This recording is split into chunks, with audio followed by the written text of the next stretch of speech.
श्री गणेशाय नमः। ओम ह्रूं ओम जुं स्वाहा भूर्भुवः स्वाहा। त्र्यंबकं यजामहे सुगंधिं पुष्टिवर्धनम्। उर्वारुकमिव बन्धनात् मृत्योर्मुक्षीयमामृतात्। स्वाहा भुवा भूषः जुं ह्रूं ओम।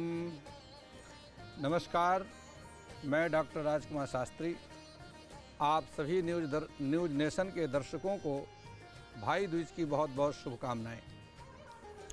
सज्जनों, दीपावली के बाद भाई दूज का त्यौहार मनाया जाता है। 5 दिनों तक चलने वाले दीपावली के महापर्व का ये आखिरी पर्व होता है, आखिरी दिन होता है। भाई दूज के दिन बहनें अपने भाइयों को माथे पर तिलक लगा करके उनकी आरती करती हैं और भाई की लंबी उम्र और अच्छे भविष्य की कामना करती हैं। भाई दूज के दिन मृत्यु के देवता यमराज का पूजन भी होता है। तो भाई दूज का तिलक का जो समय है, अब सबसे पहले हम आपको वह बताना चाहते हैं। आप सभी अपने कागज़ लेकर के और कॉपी लेकर के, पेन लेकर के उस पर नोट कर लीजिए। देखिए, भाई दूज की पौराणिक मान्यता क्या है। हमारे सभी पर्वों की, सभी त्योहारों की पुराणों में अलग अलग कथाएं हैं। तो सबसे पहले पौराणिक मान्यताओं के अनुसार कार्तिक शुक्ल द्वितीया को पूर्व काल में यमुना ने यमदेव को अपने घर पर सत्कार पूर्वक भोजन कराया था, जिससे उस दिन नारकी जीवों को यातना से छुटकारा मिला और वे तृप्त हुए। पाप मुक्त होकर के वे सभी सांसारिक बंधनों से मुक्त हो गए। उन सब ने मिलकर के एक महान उत्सव मनाया जो यमलोक के राजा को प्रसन्न करने वाला था। इसी वजह से यह तिथि तीनों लोकों में यम द्वितीया के नाम से विख्यात हुई। जिस तिथि को यमुना ने यम को अपने घर में भोजन कराया था, यदि उस तिथि को भाई अपनी बहन के हाथ का उत्तम भोजन ग्रहण करता है तो उसे उत्तम भोजन के साथ धन की प्राप्ति भी होती है।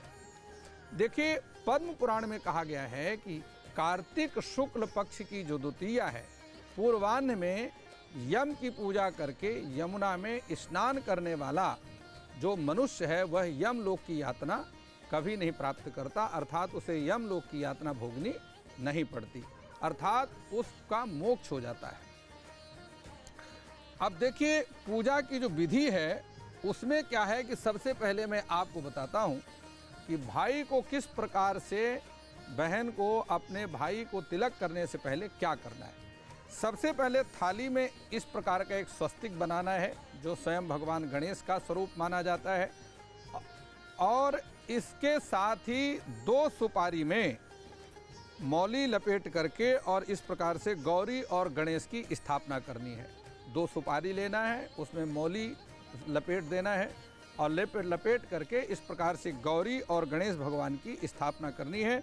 तदुपरांत गौरी गणेश के साथ ही भगवान विष्णु का इसी थाली में और पूजन करना है, और अपने भाई के परिवार के लिए और भाई के लिए भी और भाभी के लिए भी मंगल कामना करनी है, भाई के बच्चों के लिए भी मंगल कामना करनी है।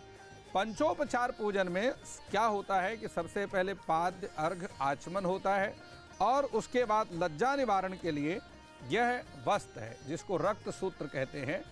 यह वस्त्र आपने अर्पण करना है भगवान गणेश जी को, और यही वस्त्र जो रक्त सूत्र है इसी को जाकर के भाई को तिलक करते समय भी उसके दाहिने हाथ में बांधना है, कलाई में।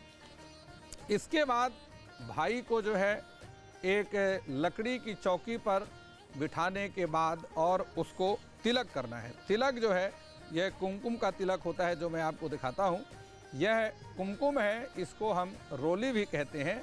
तो इस कुमकुम से तिलक करना है भाई को, और भाई के मंगल की कामना करनी है, भाई के परिवार के मंगल की कामना की जाती है, और उसके बच्चों के भी भविष्य के उज्जवल भविष्य की कामना की जाती है।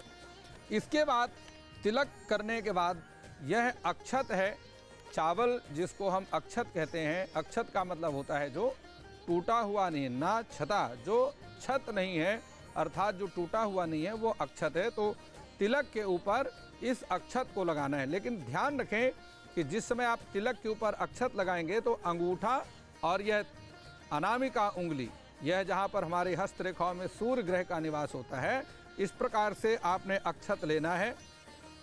ये बृहस्पति के जो उंगली तर्जनी है इसको ऊपर करना है, इसका स्पर्श नहीं करना है और इस प्रकार से भाई को तिलक करना है। तिलक के ऊपर ये अक्षत लगाना है और उसके बाद हो सके तो पुष्प, भाई के पुष्पमाला जो है वो गले में आशीर्वाद के रूप में डालना है, अन्यथा ये पुष्प हैं और पुष्प भाई के सिर के ऊपर और भाभी के, अपनी भाभी के सिर के ऊपर भी, और बच्चों के जो आपके भतीजे हैं, बहनों के जो भतीजे हैं, उनके सिर के ऊपर भी इन पुष्पों की वर्षा करनी है।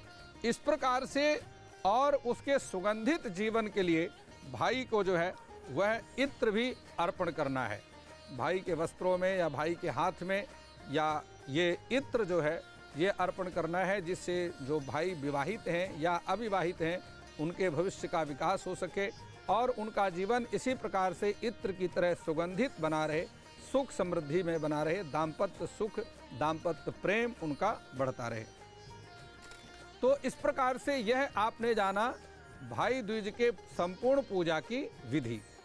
यह ऐसी महत्वपूर्ण तिथि है कि भाई दूज के दिन जो भाई अपने बहन के घर जा कर के बहन के हाथ का बना हुआ भोजन करता है वह हमेशा आरोग्य रहता है, धन धान्य से संपन्न रहता है और उसके परिवार में भी किसी को भी किसी प्रकार से अकाल मृत्यु का भय नहीं रहता। यह स्वयं यमराज ने अपनी बहन यमुना को वचन दिया है, वरदान दिया है। तो इस प्रकार से आप सभी ने और भाई दूज की यह संपूर्ण कथा और पूजा विधि और पूजा का समय जाना है। आज के इस खास कार्यक्रम में इतना ही। आप देखते रहिए न्यूज़ नेशन। स्वस्थ रहिए, व्यस्त रहिए और मस्त रहिए।